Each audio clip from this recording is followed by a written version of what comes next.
चार ଚାଲନ୍ତୁ ଆଜି डांडिया नाइट ଯିବା ଆଉ डांडिया ଖେଳିବା। ବେ ସାଲା ଏଇ ଡାଣ୍ଡିଆ ବାଣ୍ଡିଆ ପୁଣି କିଆଣ ବେ? ସାର୍ ଇଏ ଗୋଟେ ଗୁଜୁରାତିଙ୍କର ଫେମସ ଖେଳ ଦୁର୍ଗା ପୂଜା ଟାଇମ ରେ ଖେଳନ୍ତି। ଏବେ ଆମ ଓଡିଶା ଲୋକମାନେ ବି ଖେଳୁଛନ୍ତି। 400 ଟଙ୍କା ଲେଖା ଟିକେଟ ପଇସା ଦେଇକି ଭିତରକୁ ଯାଉଛନ୍ତି ଆଉ ରାତିରେ ସବୁ ମିଶିକି ବାଡା ବାଡି ହଉଛନ୍ତି। ସାଲା ଜେଜ ଅଜା ବାଗୁଡି ଖୋଖୋ ଖେଳି ଖେଳିକି ମେରିଗଲେ। ସାଲା ତାଙ୍କ ଛୁଆ ଏବେ ପଇସା ଦେଇକି ଡାଣ୍ଡିଆ ବାଣ୍ଡିଆ ଖେଳିବାକୁ ଯାଉଛନ୍ତି। ସାଲା ଆମ ଓଡିଶାରେ କଣ ଖେଳ ସର୍ଟ ପଡିଗଲା? ତମେ ସାଲା ଗୁଜୁରାଟ ଖେଳ ଆଣିକି ଓଡିଶାରେ ପଇସା ଦେଇକି ଖେଳୁଛୁ? ତମ ମୁହଁକୁ ସାଲା ଲାଜା ସରମ ଆମ ରାନୀ କହିଲା ଭଳିଆ ଦାଣ୍ଡରେ ଡାଳ କିଛି ନାହିଁ। ସାର୍ ବେଶୀ ଟୋକା ଟୋକି ଯାଉଛନ୍ତି। ବାହାଘର ପରେ ଚାଉଠି କାଠରେ ରହିଛି ସେଇଠି।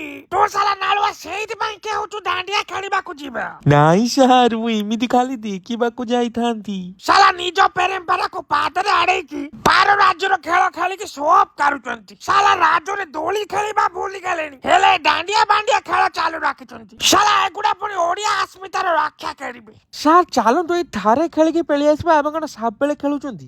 ନାନୀ ପାଣ୍ଡ ଥରେ ଖାଲି ଯିବା ପାଇଁ କହିଲୁ? ପାବନ ଚାଲିବ ସାଇଁ ସାଇଁ ସେ ଦାଣ୍ଡିଆ ବାଡି ଛଡେଇକି ତ ଗାଣ୍ଡି ପିଟାଇବି ଘାଇ ଘାଇ।